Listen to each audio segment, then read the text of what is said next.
Then the woman gets onto it and she says, I know that the Messiah is coming. We believe that the Messiah is coming too. They call him Taheb. She uses the Jewish designation. The one who's called Christ. When he has come, he will tell us all things. Here's the implication of her observation. You know what? You've been telling me all things. You told me all things about myself. You told me all things about this controversy and about who God is and how he should be worshiped. Now you see the triage here. You see what he's doing.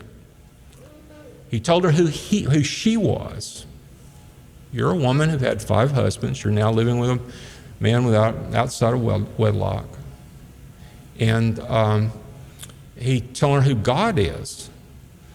God is a spirit.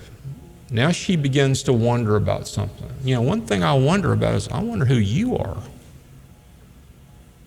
And he picks up on that. And when she mentions the Messiah, what he says in verse 26 is, that would be me. That would be me. Now the Greek is very powerful because the original says, he simply says, ego eimi.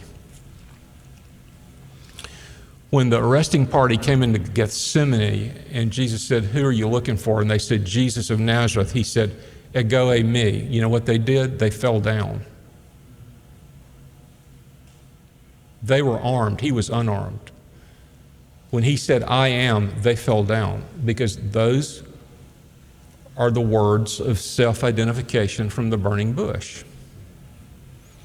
That's the Greek equivalent of Yahweh. The Hebrew, John can tell us a lot more about this than I can. The Hebrew verb for to be is Hayah.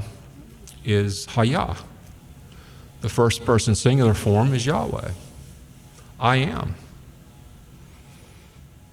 And so he identified himself to her in the same way that God identified himself to Moses from the bush.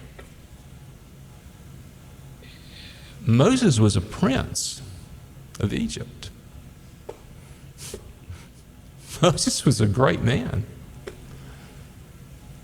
She's the lowest of the low.